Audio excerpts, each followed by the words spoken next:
मनुष्य अगर केवल खुद के विचारों पर विश्वास करे, चाहे वह विचार अच्छे हो या फिर बुरे, वह हकीकत में उतर ही जाते हैं। जब विश्वास अपने विचारों पर अटल हो, विश्वास करना ही हमें अंदर से ऊर्जा देता है, जो ऊर्जा हमारे सपनों को हकीकत में उतारती है। ऐसी सिख गौतम बुद्ध ने कई सालों पहले उस वक्त की पीढ़ी को क्यों दी थी? इसके पीछे का रहस्य क्या है? आज इसी रहस्य के बारे में हम गौतम बुद्ध की कहानियों के माध्यम से जानेंगे। तो बिना देर किए चलिए उन कहानियों की शुरुआत करते हैं। पहली कहानी दोस्तों, कई लोगों का कहना होता है कि अगर उनकी परिस्थिति अच्छी होती तो वह जीवन में बड़ा मुकाम हासिल कर लेते। लेकिन क्या उनके गरीब रहने के पीछे की सच्चाई यही होती है? यही आज हम एक कहानी के माध्यम से जानेंगे। दोस्तों, बहुत समय पहले की बात है। पुराने गुरुकुल में एक सुबह एक गुरु अपने शिष्यों को प्रवचन दे रहे थे। वो शिष्यों से कह रहे थे कि जब कभी भी आप शांत मन से बैठकर सोचेंगे तो आप यह महसूस करेंगे कि ये ब्रह्मांड, ये प्रकृति, ये सबको समान रूप से अवसर देती हैं।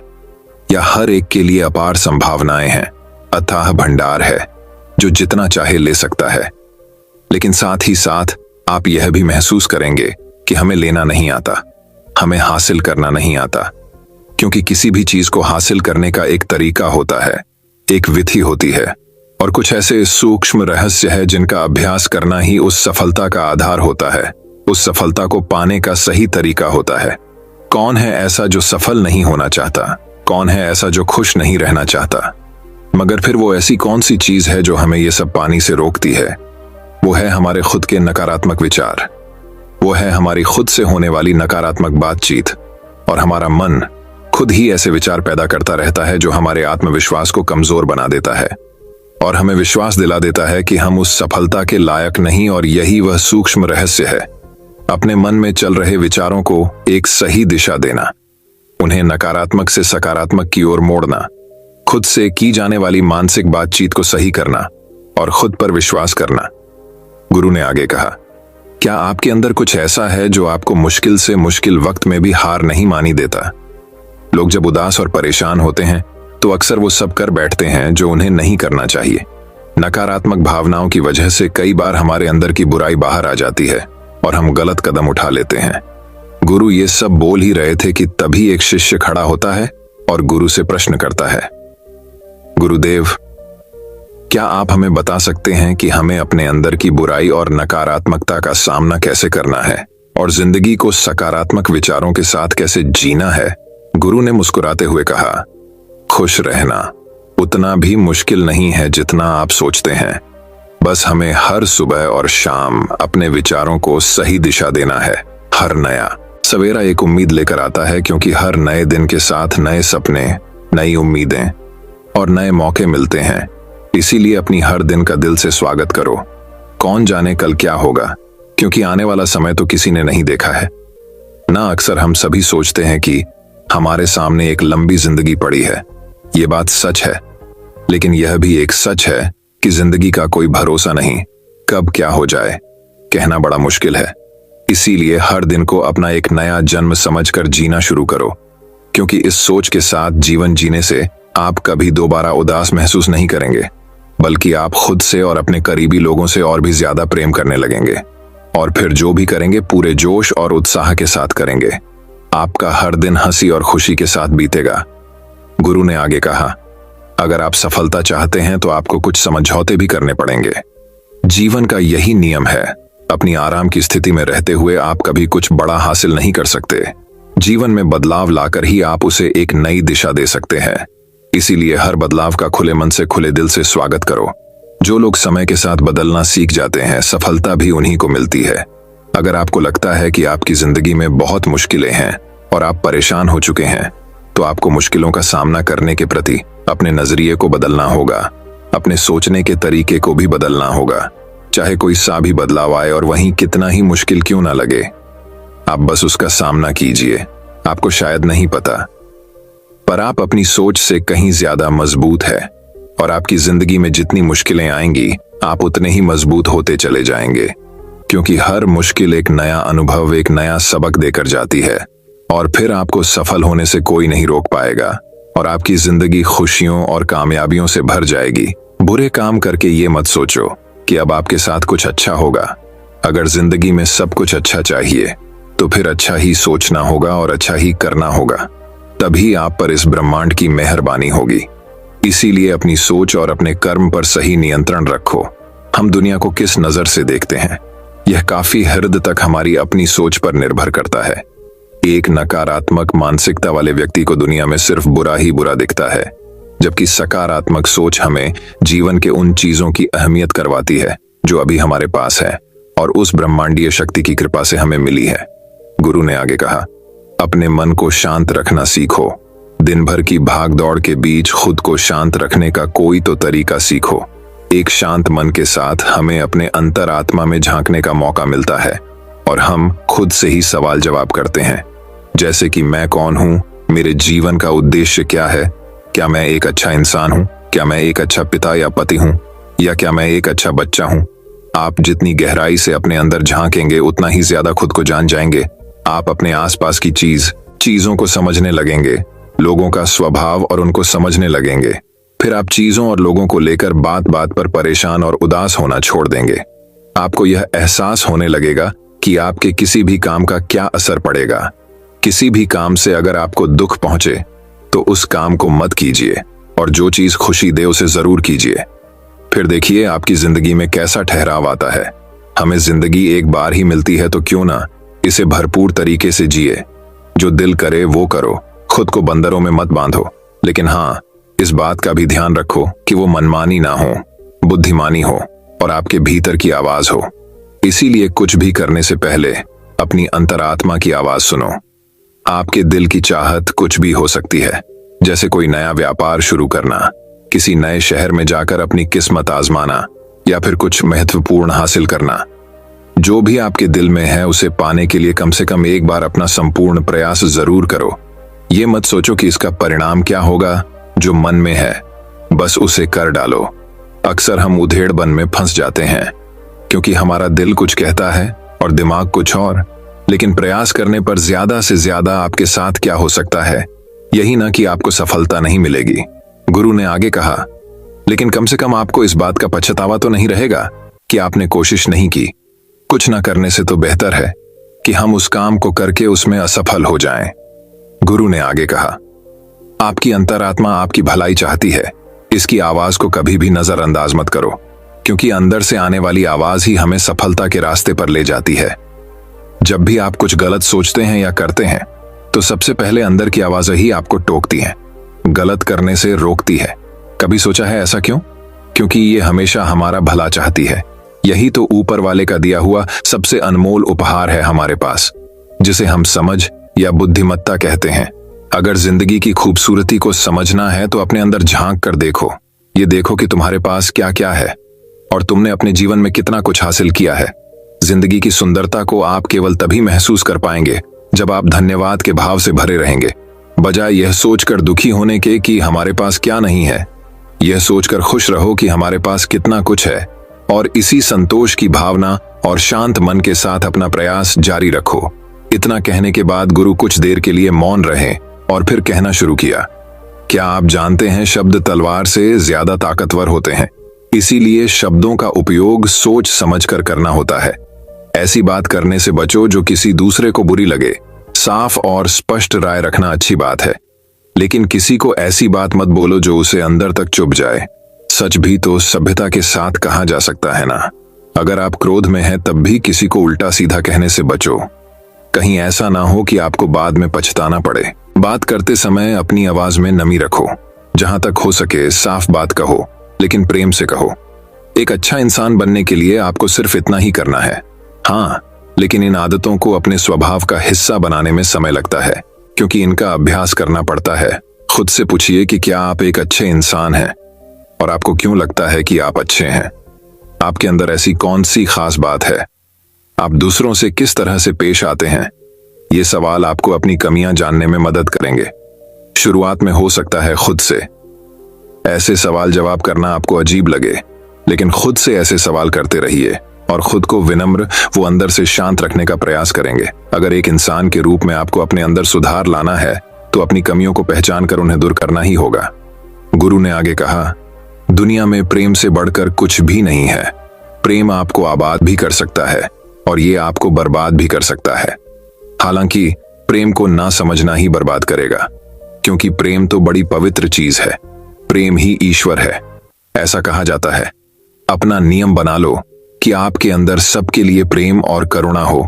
जिससे दिल में प्रेम होता है वहीं दिल आबाद होता है। जितना प्यार आप बांटेंगे उतना ही आपके पास लौट कर आएगा। जिसके दिल में प्रेम और करुणा है वह कभी किसी के साथ बुरा कर ही नहीं सकता। उसके अंदर दूसरों के प्रति बुरी और नकारात्मक भावनाएं आ ही नहीं सकती।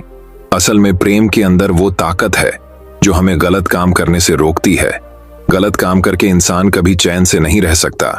उसके अंदर हमेशा एक डर और पश्चाताप रहता है। गलत काम करना छोड़ दो, फिर देखो आपको इतनी बेहिसाब खुशी और संतुष्टि मिलेगी कि आपकी पूरी जिंदगी चैन से गुजरेगी। जो लोग स्वार्थी और धोखेबाज होते हैं, खुशियां उनसे दूर भागती है। वो चाहे कितना ही खुश रहने का दिखावा कर लें, लेकिन अंदर से वो हमेशा दुखी ही रहते हैं। गंदे काम और गंदे विचार हमें कभी खुश नहीं रहने देते। और जहां खुशी है वहीं प्रेम है। इतना कहने के बाद गुरु ने अपना प्रवचन समाप्त किया और फिर सभी शिष्य अपने अपने दैनिक कार्यों में लग गए। दोस्तों, इस तरह के विचार अपने दिमाग को देने से और विचारों को सकारात्मक रखने से निश्चित रूप से जिंदगी बदलेगी। तो आइए आप जल्दी से समराइज कर लेते हैं कि हमने इस कहानी में क्या क्या सीखा। इस वीडियो में आपने खुद से की जाने वाली सकारात्मक बातचीत की ताकत के बारे में जाना और ये भी जाना कि खुद की काबिलियत पर संदेह करना हमें नीचे खींचता है। खुद को हमेशा अपनी खूबियों और अच्छाइयों के बारे में याद दिलाते रहो, क्योंकि इससे हमारा आत्मविश्वास बढ़ता है। इस वीडियो में आपने ये भी सीखा कि हमें अपने अंतर्मन की आवाज भी सुननी चाहिए। हमें अपनी कमियां, अपनी खूबियां और अपने लक्ष्य स्पष्ट रूप से पता होने चाहिए। हमेशा सकारात्मक सोच रखनी है और यह याद रखिए कि अगर हम ठान लें तो जीवन में कुछ भी असंभव नहीं। आपने इस कहानी में अच्छाई की और एक अच्छा इंसान बनने की अहमियत के बारे में भी जाना। असल में अच्छा होना सफल होने से भी ज्यादा जरूरी है। दुनिया में पहले से ही काफी बुराइयां हैं और हमारे अंदर की बुराई हमें मानसिक और शारीरिक दोनों तरफ से कमजोर बनाती है। इसीलिए जितना हो सके अपने मन और विचार दोनों पवित्र रखो। अच्छा सोचो, अच्छा करो और अपने अंदर की बुराई को सिर पर मत उठने दो। ये सब करना हमारे ऊपर ही तो है। जहां भी जाओ लोगों का भला करने का प्रयास करो, क्योंकि इससे जो खुशी मिलती है वो कभी फीकी नहीं पड़ती। इस दुनिया में अच्छे लोगों की बेहद कमी है, इसलिए जितना हो सके अच्छा सोचो और अच्छा करो। तो फिर देर किस बात की है? आज और अभी से अपने सपने पूरे करने में जुट जाओ। तो दोस्तों, अब चलिए हमारी दूसरी कहानी की शुरुआत करते हैं। दूसरी कहानी। दोस्तों, इस दुनिया में कई लोग ऐसे हैं जिन्हें दान देना बिल्कुल पसंद नहीं होता। वह अपनी कंजूसी और लालच को अपने दान और पुण्य कार्य के बीच लाते हैं। दोस्तों, आज की इस कहानी में लोगों की मदद से हमारा कितना फायदा हो सकता है, इस बारे में बताया गया है। वही कहानी की शुरुआत कुछ इस प्रकार होती है। बात बहुत समय पहले की है। एक गांव में रामलाल नाम का एक लोहार रहता था। उसके परिवार में उसकी पत्नी और एक प्यारी सी बेटी थी जिसका नाम कोमल था। रामलाल बहुत ही मेहनती व्यक्ति था। एक दिन की बात है, रामलाल ने सुबह सुबह अपनी पत्नी को बोला कि कुछ रोटी बना दो, मुझे दुकान में कुछ सामान लाना है तो आज शहर जाना होगा। शहर से लौटने में रात हो जाएगी।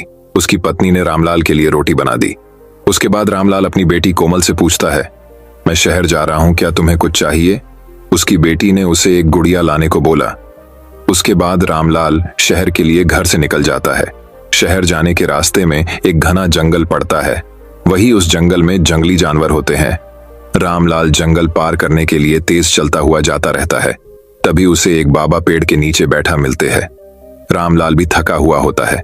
वह बाबा के पास जाकर बैठ जाता है और पूछता है, बाबा, आप इस घने जंगल में आराम से कैसे बैठे हैं?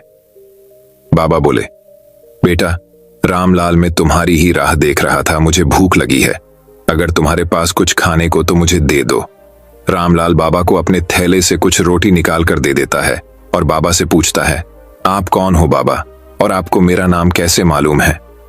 बाबा ने रामलाला को बोला, मुझे और रोटी चाहिए, क्या तुम मुझे और रोटी दे सकते हो?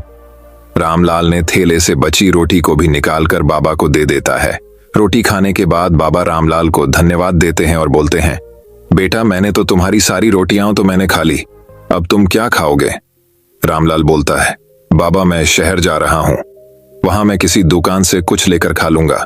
मुझे खुशी है कि आपका पेट मेरी रोटी से भर गया। ये बोलकर बाबा से रामलाल जाने की अनुमति लेता है। बाबा रामलाल को एक हथौड़ा देते हैं और बोलते हैं, तुम इसे संभल कर रखना, ये मेरे गुरु ने मुझे दिया था। तुमने मेरा पेट भरा है तो मैं तुम्हें खाली हाथ नहीं जाने दे सकता। रामलाल बोलता है, बाबा मैं एक लोहार हूं और मेरे पास पहले से बहुत सारे हथौड़े हैं, मुझे इसकी जरूरत नहीं है और मैं अभी शहर जा रहा हूं, इसे लेकर कहां कहां जाऊंगा। बाबा ने बोला, ठीक है, मैं इसे तुम्हारे घर मैं कबाड़ के पीछे रख दूंगा, जब तुम शहर से लौटना तो वहां से ले लेना। ये बोलकर बाबा उसके पास से गायब हो गए। रामलाल इधर उधर देखा पर उसे बाबा नहीं दिखे। रामलाल को भी देर हो रही थी, इसलिए वह इस बारे में ज्यादा कुछ नहीं सोच पाता और शहर के रास्ता जाने लगता है। शहर पहुंचकर रामलाल अपनी जरूरत की सभी चीजें खरीद लेता है और अपनी बेटी के लिए गुड़िया भी ले लेता है। फिर भी रामलाल के पास अभी काफी पैसे बचे होते हैं, इसलिए वह सोचता है पत्नी के लिए साड़ी भी ले, वह भी खुश हो जाएगी। यह सोचने के बाद बहुत ही सुंदर साड़ी ले लेता है। रामलाल कुछ खाना चाहता था पर उसका पेट उसे बिल्कुल भरा लग रहा था, जैसे कि उसने अभी अभी कुछ खाया हो। रामलाल शहर में अपना सारा काम खत्म कर घर के लिए चल देता है। रामलाल घने जंगल से जब गुजरता रहता है तो उसे बाबा की याद आती है। वह सोचता रहता है, आखिर वह बाबा कौन थे, वह मुझे कैसे जानते थे। यही सोचते हुए वह अपने गांव भी पहुंच जाता है। घर पहुंचने में रामलाल को काफी देर हो जाता है। जब वह घर के नजदीक पहुंचता है तो उसे भूख का एहसास होता है। वह घर के अंदर जाते ही देखता है कि कबाड़ के पीछे हथौड़ा रखा हुआ है। उसे देखकर वह मुस्कुराता है और अपनी पत्नी और बेटी के लिए लाए उपहार उन्हें दे देता है। वह अपनी पत्नी को बोलता है, मुझे खाने को जल्दी खाना दो, भूख लगी है। उसकी पत्नी रामलाल को खाना परोसती है और रामलाल बहुत ही आनंद लेकर भोजन करता है। सुबह जब वह अपना दुकान पहुंचता है, उस हथौड़े को अपने साथ ले जाता है। रामलाल जो भी बनाने के लिए सोचता है, उस हथौड़े को बस एक बार मारता है, हथौड़ा सामान बना देता है। रामलाल बहुत ही आश्चर्य होकर हथौड़े को देखता है। पूरे गांव के लोगों को रामलाल के जादुई हथौड़े के बारे में मालूम हो जाता है। रामलाल की दुकान पर ही सारे गांव वाले आने लगते हैं, बर्तन हो या खेत में काम करने वाला कोई भी सामान रामलाल के हथौड़े से मिनटों में बनकर मिल जाता है। एक दिन गांव के मुखिया ने रामलाल को बुलवाया और बोला, रामलाल क्या तुम सामने वाला पहाड़ तोड़ सकते हो? इस पहाड़ के वजह से शहर जाने में लोगों को ज्यादा तकलीफ होती है, जिसके कारण जंगल के रास्ते जाना होता है। पहाड़ तोड़कर शहर जाने का रास्ता यहां से अगर बन जाए तो बहुत ही अच्छी बात होगी। रामलाल मुखिया को बोलता है, मैं देखता हूं। जैसे ही रामलाल ने एक हथौड़ा पहाड़ पर मारा, वह पूरा टूट कर बिखर गया। गांव के सभी लोगों ने उस मलबे को वहां से हटाकर सारे गांव के लोगों ने वहां पानी डालकर बहुत ही सुंदर रास्ता बना दिया। रामलाल की चर्चा आसपास के सभी गांव में भी होने लगी। एक दिन रामलाल ने सोचा, इस हथौड़े से मेरा क्या फायदा है, इससे तो लोगों को फायदा होता है, उनकी चीजें झटपट बनकर उन्हें मिल जाती है। ऐसा सोचकर रामलाल अगली सुबह ही बाबा को ढूंढने जंगल पहुंच जाता है। उसे वह बाबा उसी पेड़ के नीचे बैठे मिलते हैं।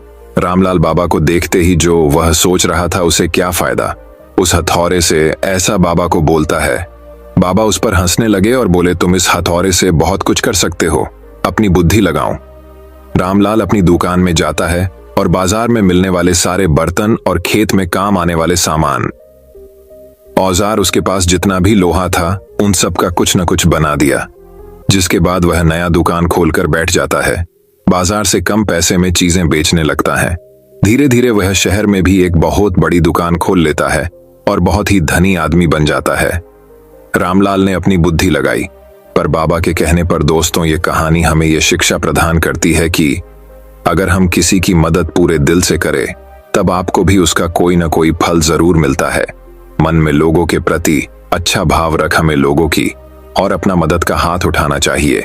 अगर हमारे पास देने को बहुत हो तो मदद करने में हमें कंजूसी नहीं करनी चाहिए। जो लोग कंजूसी न कर लोगों की सेवा करते हैं, ऐसे व्यक्ति को ही ईश्वर बहुत सारी चीजें प्रदान करते हैं।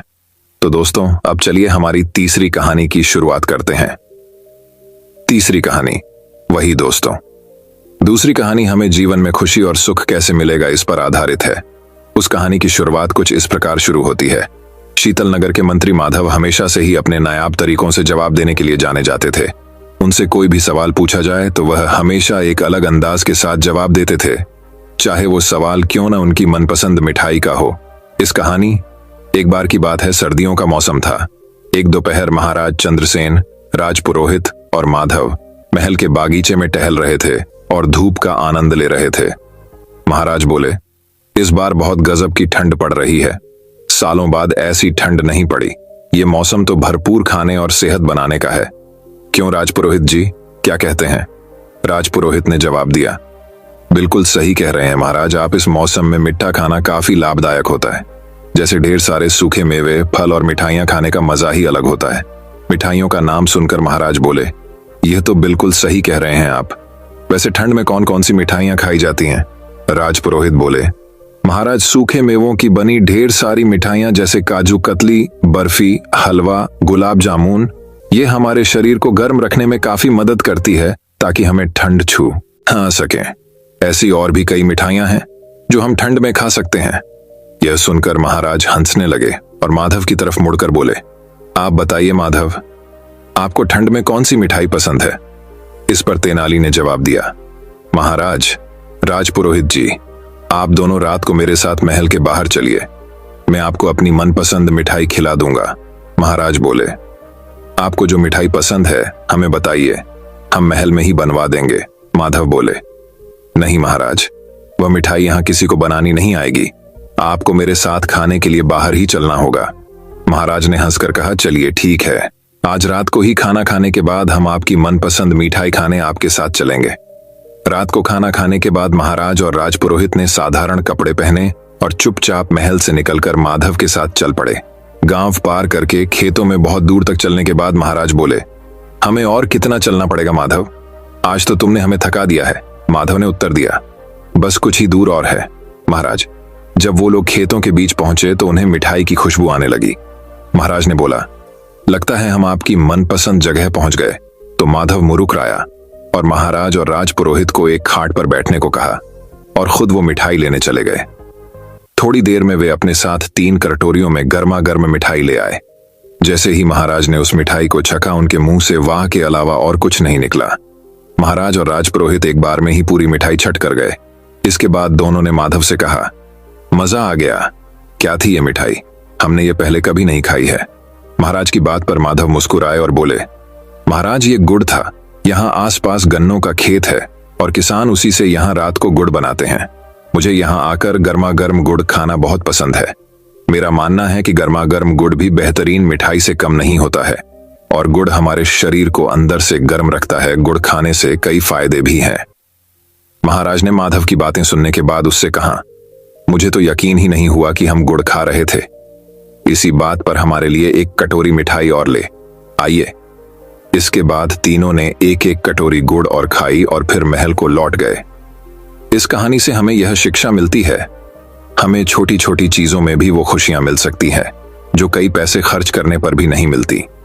सिर्फ फर्क हमारे सोचने का है। अगर हम अपनी सोच बदलें तो हम अपने जीवन में किसी भी परिस्थितियों में खुश रह सकते हैं। मनुष्य अगर खुश रहे तो जीवन के किसी भी पड़ाव पर वह बीमार नहीं पड़ सकता। खुश रहना अपने आप में एक थेरेपी का काम करती है जो सभी मौसम में आपको तंदुरुस्त रखता है। तो दोस्तों, अब चलिए हमारी चौथी कहानी की शुरुआत करते हैं। चौथी कहानी, जीवन के विभिन्न पक्ष। प्राचीन ग्रंथ कहते हैं कि हम सब इस विशाल जीवन सागर में सीपियों की तरह तैर रहे हैं।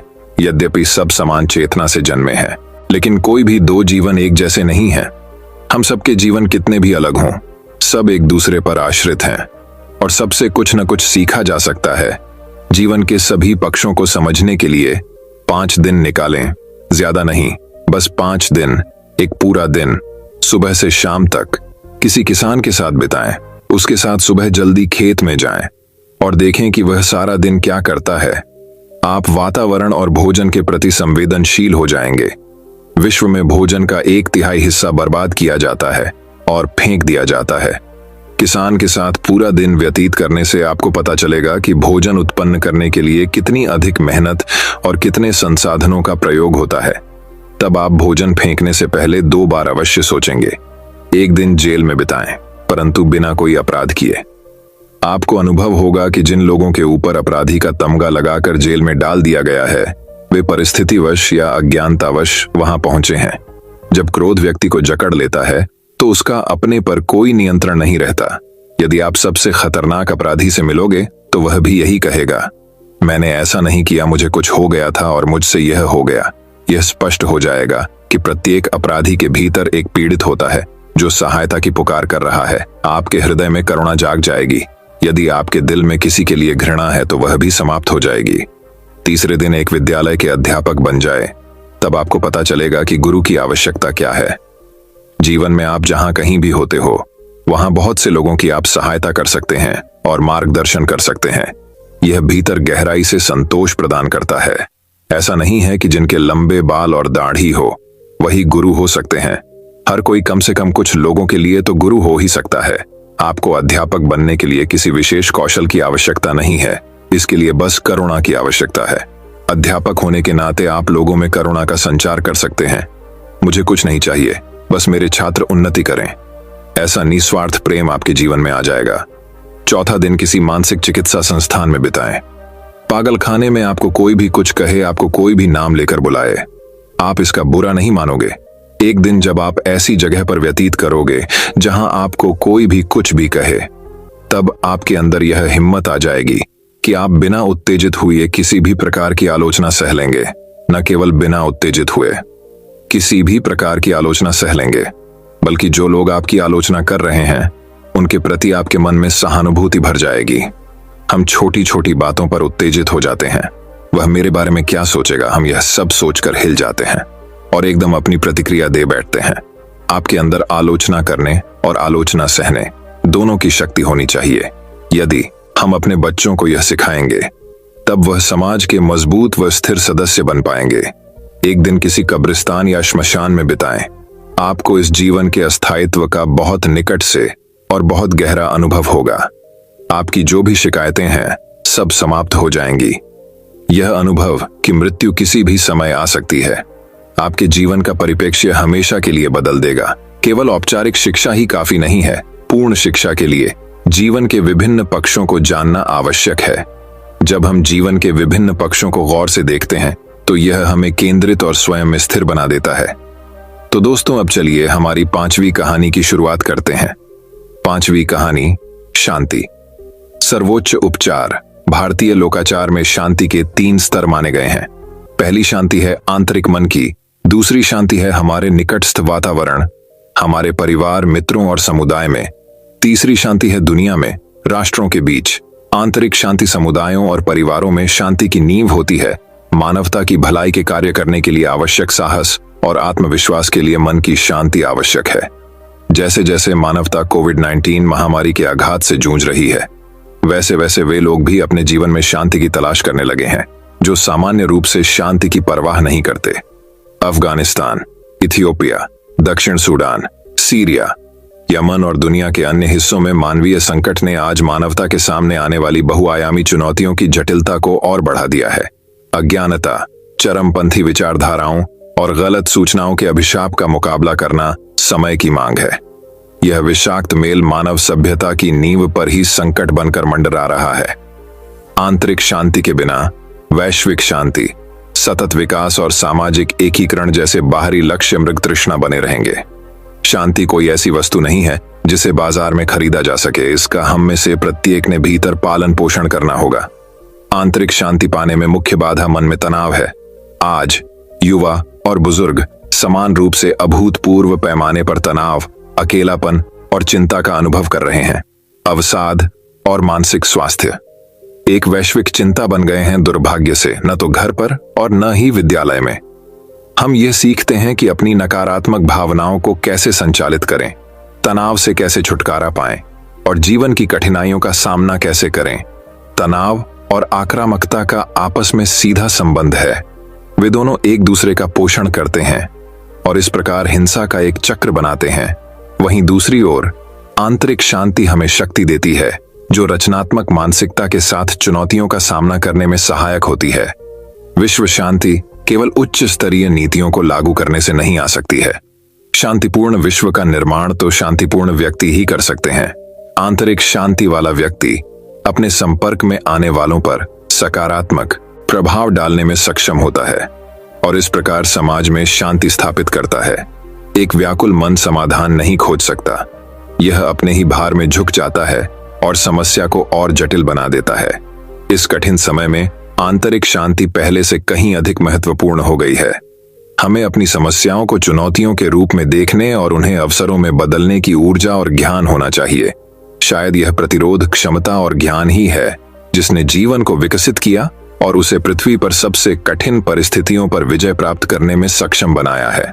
दुनिया भर की संस्कृति ऐसे लोगों के उदाहरणों से भरी पड़ी है जिन्होंने समाज के भलाई के लिए संकट को अवसरों में बदल दिया।